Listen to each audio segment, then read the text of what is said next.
இறையேசுவில் பிரியமான சகோதரர்களே, சகோதரிகளே, இறைவனின் ஆசீரும் அருளும் இன்று உங்களோடு நிறைவாய் தங்கட்டும். இன்று ஆண்டின் பொதுக்காலத்தின் 23ஆம் ஞாயிறு. இன்று நம் சிந்தனைக்கு கொடுக்கப்பட்டிருக்கிற நலம் தரும் நற்செய்தி லூக்கா நற்செய்தி 14ஆம் அதிகாரம் 25 முதல் 33 வரை உள்ள இறைமுத்துக்கள். இன்று நம் சிந்தனைக்கு கொடுக்கப்பட்டிருக்கிற மையக்கருத்து சீடத்துவத்தின் மேன்மை. அன்பார்ந்தவர்களே, இயேசுவின் சீடராக உருமாற வேண்டும் என்றால் எது அவசியம் என்கிறதை பற்றி இன்றைய நற்செய்தியிலே இயேசு வரையறுக்கிறார். அதாவது, இயேசுவை பின்பற்ற விரும்புகிறவன் தன்னை மறுத்து தன் சிலுவையை சுமந்து பின்பற்ற வேண்டும் என்பது மட்டுமல்ல, தன்னுடைய தாய், தந்தை, சகோதர, சகோதரிகள், தனக்கே உரித்தான வட்டங்கள் அனைத்தையும் விட்டு முன்னோக்கி பயணிக்க வேண்டிய ஒரு மனப்பக்குவம் இயேசுவின் சீடனுக்கு தேவை என்கிறதை பற்றி இன்றைய நற்செய்தி நமக்கு வரையறுக்கிறது. அன்பார்ந்தவர்களே, கிபி 1507 முதல் 1547 வரை இங்கிலாந்து நாட்டை ஆண்டவர் தான் 8ஆம் ஹென்றி என்று குறிப்பிடப்படக்கூடியவர். இவருடைய காலத்தில் தான் இங்கிலாந்து திருச்சபையை இவர் தனி திருச்சபையாக பிரித்தார். இனி இங்கிலாந்து நாட்டில் உள்ள திருச்சபை ரோமை திருத்தந்தையின் கீழ் செயல்படாது என்கிற நிலையை கொண்டு வந்தவர். இவருடைய காலத்தில் இங்கிலாந்து நாட்டில் அதிபராக இருந்தவர் தாமஸ் மோர் என்று சொல்லக்கூடியவர். இந்த ஹென்றி தன்னுடைய முதல் மனைவி கேத்தரின் ஆஃப் ஆரகோன் என்று சொல்லக்கூடியவரை விவாகரத்து செய்வதற்காகவும் அதை கண்டிப்பாக திருச்சபை அங்கீகரிக்க வேண்டும் என்கிற நிலையை கொண்டு வந்து தாமஸ் மோரை கட்டாயப்படுத்துகிறார். ஆனால் தாமஸ் மோர் எந்த காரணத்தை கொண்டும் தாய் திருச்சபைக்கு எதிராக நான் செயல்பட மாட்டேன் என்று திண்ணமாக இருந்தார். இந்த சூழ்நிலையிலே அந்த தாமஸ் மோர் பலவாறும் சொல்லியும் கேட்காததால் அரசர் தாமஸ் மோரை சிறையில் அடைக்கிறார். சிறையில் அடைத்து இவர் கொல்லப்பட வேண்டும் என்கிற கட்டளையோடு சிறையில் அடைக்கிறார். சிறையில் அடைக்கப்பட்ட பின் தாமஸ் மோருடைய மனைவி அவரை சந்திக்க வருகிறார். வந்து எப்படியாவது அரசருடைய கட்டளைக்கு கீழ்ப்படியுங்கள் என்று வேண்டிக் கொள்ளுகிறார். அல்லது உங்களுடைய உயிருக்கு ஆபத்து வந்துவிடும் என்று சொல்லுகிறார். அதற்கு தாமஸ் மோர், இனி அவர் எனக்கு வாய்ப்பு கொடுத்தால் எத்தனை ஆண்டுகள் உன்னோடு வாழ்வேன்? 10 ஆண்டோ, 15 ஆண்டோ, 20 ஆண்டுகளோ? இந்த 20 ஆண்டுகளுக்காக நிலையான வாழ்க்கையை கொடுக்கக்கூடிய கடவுளுடைய போதனைக்கு எதிராக நான் எப்படி செயல்பட முடியும்? நான் நிலையான கடவுளுடைய வாழ்க்கையை ஏற்றுக்கொள்ள தயாராக இருக்கிறேன் என்று தன்னுடைய மனைவிக்கு பதிலை சொல்லி அனுப்பினார். அன்பார்ந்தவர்களே, இதைத்தான் இன்றைய நற்செய்தி குறிப்பிடுகிறது. கிறிஸ்துவின் போதனையை தன்னுடைய வாழ்க்கையின் முதன்மையாக ஒவ்வொரு சீடனும் ஏற்றுக்கொள்ள வேண்டும் என்கிறதை மையப்படுத்திய கருத்தை இன்றைய நற்செய்தி நமக்கு விளக்குகிறது. அன்பார்ந்தவர்களே, இன்றைய நற்செய்தியிலே ஆண்டவர் இயேசு கிறிஸ்து மேன்மையான சீடத்துவத்திற்குரிய உயரிய பண்புகள் என்ன என்பதை வரையறை செய்கிறார். அதில் சிறப்பாக ஒருவர் தன்னை வெறுமையாக்கி தன்னுடைய தாய், தந்தை, சகோதர, சகோதரிகள், பிள்ளைகள் இவர்கள் அனைத்தையும் இறையரசுக்கென விட்டு கொடுக்க தயாராக இருக்க வேண்டும். அதே நேரத்திலே தன்னுடைய சொந்த மக்கள், சொந்த ஊர், இவை அனைத்தையும் விட்டு தன்னை தனிமைப்படுத்திக் கொள்ளக்கூடிய ஒரு மனநிலையும் இருக்க வேண்டும் என்கிறதை பற்றி ஆண்டவர் இயேசு கிறிஸ்து இன்றைய நற்செய்தியிலே எடுத்துக் கூறுகிறார். இயேசுவின் சீடராக மாறுவதற்கு முதன்மையான பண்பு தன்னை வெறுத்து இயேசுவை பின்பற்ற இயேசு அழைக்கிறார். இயேசுவை பின்பற்ற விரும்பக்கூடிய ஒவ்வொரு சீடனும் தனக்கு உரிய ஆசைகள், தனக்கென உரித்தான குறிக்கோள்கள், தனக்கென உரித்தான உணர்வுகள் அனைத்தையும் விட்டு இயேசுவை பின்பற்றி அவருக்கு கீழ்ப்படிந்து அவருக்கு பின்னே செல்ல தயாராக வேண்டும் என்கிறதை இயேசு குறிப்பிடுகிறார். இதைத்தான் மத்தேயு நற்செய்தி 4ஆம் அதிகாரம் 18 முதல் 22 வரை உள்ள வசனங்களிலே பார்க்கிறோம். திருத்தூதர்கள் தங்களுக்குரிய அனைத்தையும் விட்டு இயேசுவை பின்பற்றுகிறார்கள் என்கிற நிலையை சித்தரிக்கிறது. இதைத்தான் பிலிப்பியருக்கு எழுதிய திருமுகம் 3ஆம் அதிகாரம் 7 முதல் 8 வரை உள்ள வசனங்களிலே தூய பவுல் அடிகளார் சொல்லுகிறார், தான் ஒரு பரிசேயராகவும் திருச்சபையை துன்புறுத்துவராகவும் இருந்த பொழுதும் தனக்கே உரித்தான இந்த நிலையை விட்டு கிறிஸ்துவின் சீடராக மாற தன்னை ஒப்பு கொடுத்திருக்கிறார் என்கிறதை பற்றி வெளிப்படுத்துகிறார். இதைத்தான் கலாத்தியருக்கு எழுதிய திருமுகம் 2ஆம் அதிகாரம் 20ஆம் வசனத்திலே, நான் கிறிஸ்துவுக்காக சிலுவையில் அறையப்பட்டிருக்கிறேன், இனி வாழ்வது நான் அல்ல, என்னில் வாழ்வது கிறிஸ்துவே என்று சொல்லுகிறார். தன்னிலை, தன்னை வெறுமைப்படுத்துவது என்பது தன்னை கிறிஸ்துவால் நிறைக்க வேண்டிய அவசியம் இருக்கிறது என்கிறதை வெளிப்படுத்துகிறது. இயேசுவின் சீடனாக மாற தேவையான 2வது பண்பு என்று இன்றைய நற்செய்தி குறிப்பிடக்கூடியது, இயேசுவின் சீடனாக விரும்புகிறவன் இந்த உலக சொத்துக்களை, செல்வங்களை, தனக்கென இருக்கும் பாதுகாப்புகள் என்கிற அந்த வட்டத்தை விட்டு இயேசுவை பின்பற்ற தயாராக இருக்க வேண்டும் என்கிறதை பற்றி குறிப்பிடுகிறார்.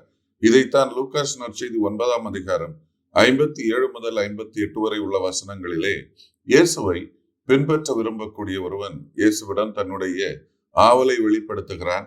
அவருக்கு இயேசு கிறிஸ்து குறிப்பிடுவது, நரிகளுக்கு வலைகள் உண்டு, வானத்து பறவைகளுக்கு கூடுகள் உண்டு, ஆனால் மருமகனுக்கோ தலை சாய்க்க இடமில்லை என்று சொல்லி தன்னை சொத்துக்களையோ செல்வங்களையோ வாழ்க்கையின் சொகுசுகளையோ எதிர்பார்த்து யாரும் பின்பற்றி வரக்கூடாது என்கிறதன் அவசியத்தை இவர் வெளிப்படுத்துகிறார். திருத்தூதர் பணி 2ஆம் அதிகாரம் 44 முதல் 45 வரை உள்ள வசனங்கள் இதைத்தான் குறிப்பிடுகிறது. தொடக்க திருச்சபையிலே முதல் நம்பிக்கையாளர்கள் தாங்களிடம் இருந்தவற்றை விற்று அதை இல்லாதவர்களோடு பகிர்ந்து கொள்வது வழியாக இயேசுவின் சீடர்களாக மாறுகிறார்கள் என்கிறதை குறிப்பிடுகிறது. இதைத்தான் பிலிப்பியருக்கு எழுதிய திருமுகம் 3ஆம் அதிகாரம் 7 முதல் 8 வரை உள்ள வசனங்களிலே, எனக்கு செல்வங்கள் என்று நான் நினைத்த அனைத்தையும் கிறிஸ்துவுக்காக நான் விட்டு கொடுக்க தயாராக இருக்கிறேன் என்று தூய பவுல் அடிகளார் குறிப்பிடுகிறார். இயேசுவின் சீடனாக மாறுவதற்குரிய 3வது பண்பு என்று இன்றைய நற்செய்தி குறிப்பிடுவது, இயேசுவை பின்பற்ற விரும்புகிறவன் தன் தாய், தந்தை, சகோதர சகோதரிகள், நண்பர்கள், உறவினர்கள் அனைத்தையும் விட்டு இயேசுவை பின்பற்ற தயாராக வேண்டும் என்கிறதன் அவசியத்தை இன்றைய நற்செய்தி குறிப்பிடுகிறது. அன்பார்ந்தவர்களே, இது தன்னுடைய பெற்றோர்களுக்கோ சகோதர சகோதரிகளுக்கோ வெறுப்பை காட்ட வேண்டும் என்கிறது அல்ல. மாறாக இயேசுவை பின்பற்றுவதற்காக தனக்கு நெருக்கமான குடும்பத்தின் உறவுகளை கூட விட்டு கொடுக்க தயாராக இருக்க வேண்டும் என்கிறதன் அவசியத்தை இந்த நற்செய்தி எடுத்துக் கூறுகிறது. இதைத்தான் மார்க் நற்செய்தி 1 அதிகாரம் 19 முதல் 20 வரை உள்ள வசனங்களிலே, யோவானும் யாக்கோபும் தங்கள் தந்தை செபதேயுவையும் அவருடைய படகையும் விட்டு இயேசுவை பின்பற்றுகிறார்கள் என்று குறிப்பிடுகிறது. இதைத்தான் தூய பவுல் அடிகளார் கொரிந்தியருக்கு எழுதிய முதல் திருமுகம் 9ஆம் அதிகாரம் 22ஆம் வசனத்திலே, கிறிஸ்துவுக்காகவும் சிலரை மீட்பை நோக்கி பயணிக்க செய்வதற்காகவும் எல்லாருக்கும் நான் எல்லாம் ஆனேன் என்று சொல்லுகிறார். அன்பார்ந்தவர்களை, கிறிஸ்துவை பின்பற்ற விரும்புகிறவன் கிறிஸ்துவுக்காக எந்த கலாச்சாரத்தையும் ஏற்றுக்கொள்ள தயாராக இருக்க வேண்டும், எந்த மக்களையும் ஏற்றுக்கொள்ள தயாராக இருக்க வேண்டும், எத்தகைய நிலையில் உள்ளவர்களையும் ஏற்றுக்கொள்ள தயாராக இருக்க வேண்டும். ஆனால் கிறிஸ்துவின் சீடர்கள் என்று சொல்லி தங்களுக்குள்ளே வேற்றுமைகளும், தனது இனம், தனது ஜாதி, தனது மதம் என்று மதம் பிடித்து இருக்கக்கூடிய பலரையும் இந்த நிலை கேள்வி கேட்க துணிகிறது. கிறிஸ்துவுக்காக தன்னிலை, தனது உறவுகள், தனது வட்டம் இவற்றை விட்டு அனைவரையும் வேற்றுமை அற்ற ஒரு மனநிலையோடு பார்க்கக்கூடிய தன்மை கிறிஸ்துவின் சீடத்துவத்திற்கு வேண்டும் என்கிறதை குறிப்பிடுகிறது. கிறிஸ்துவின் சீடனாவதற்கு 4வது பண்பு என்று சொல்லுவது, கிறிஸ்துவை பின்பற்ற விரும்புகிறவன் தன்னுடைய சிலுவையை சுமந்து அவரை பின்பற்ற தயாராக இருக்க வேண்டும் என்கிறதை இன்றைய நற்செய்தி நமக்கு சுட்டி காட்டுகிறது. கிறிஸ்துவை பின்பற்ற விரும்பக்கூடிய ஒவ்வொரு நபரும் இந்த உலகிலே உள்ள ஏளனங்களையோ, துன்பங்களையோ, கஷ்டங்களையோ, வெறுப்புகளையோ எதையும் பெரிதாக பொருட்படுத்த கூடாது.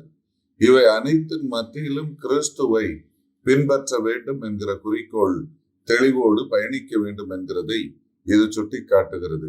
இதைத்தான் திருத்தூதர் பணி 7ஆம் அதிகாரம் 54 முதல் 60 வரை உள்ள வசனங்களிலே ஸ்தேவான் தன்னுடைய வாழ்க்கையை முழுமையாக துன்பங்கள், துயரங்களுக்கு மத்தியிலும் கடவுளுக்கு அர்ப்பணிக்க தயாராகிறார் என்கிற நிலையை இது குறிப்பிடுகிறது.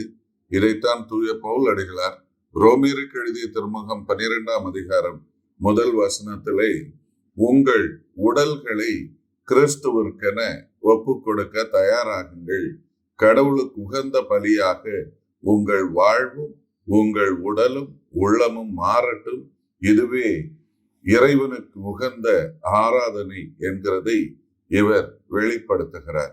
எனவே கடவுளுக்கு உகந்த விதத்திலே நம்மை உருமாற்றிக் கொள்ள இது அழைக்கிறது. அது மட்டுமல்ல, கிறிஸ்துவுக்காக ஒரு நபர், கிறிஸ்துவுக்காக எத்தகைய இழப்பையும் ஒரு நபர் சந்திக்க தயாராக வேண்டும் என்கிறதையும் குறிப்பிடுகிறார் ஆண்டவர் இயேசு கிறிஸ்து. இதைத்தான் மார்க் நற்செய்தி 10ஆம் அதிகாரம் 17 முதல் 22 வரை உள்ள வசனங்களிலே கிறிஸ்துவை பின்பற்ற விரும்பக்கூடிய பணக்கார இளைஞன் தன்னுடைய சொத்தை விற்று ஏழைகளுக்கு கொடுத்து விட்டு கிறிஸ்துவை பின்பற்ற அழைக்கப்பட்ட போது, விண்ணரசில் நுழைவதை விட தன்னுடைய சொத்துக்கள் மீது அதிகபட்ச அவன் கொண்டிருந்ததால் அவன் சோகமாக திரும்பி செல்லுகிறான் என்று குறிப்பிடுகிறது.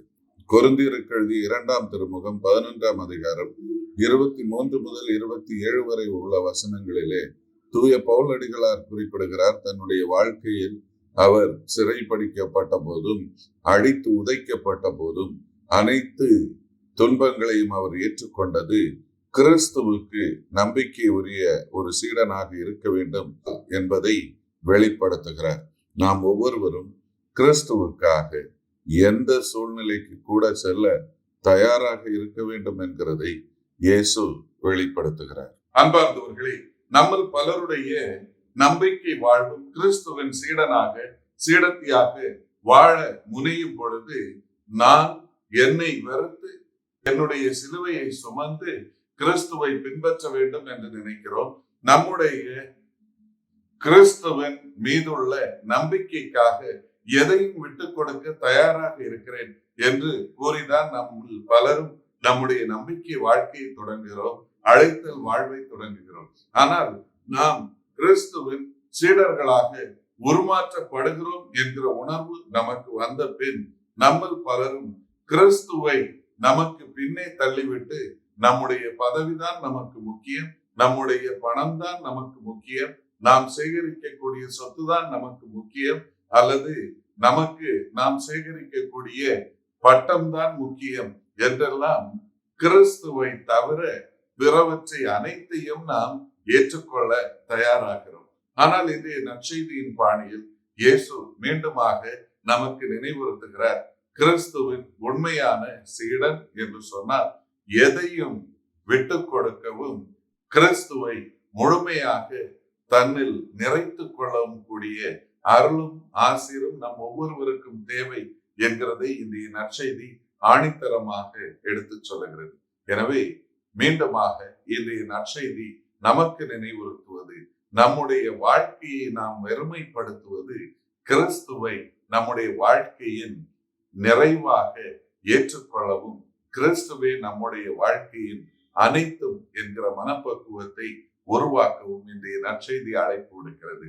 இந்த நற்செய்தியின் பாணியில் நம்மை வெறுமையாக்கி கிறிஸ்துவை முழுமையாக நம் வாழ்வின் ஆதாயமாக உருமாற்ற வேண்டிய அருளையும் ஆசிரையும் வேண்டி ஜெபிப்போம்.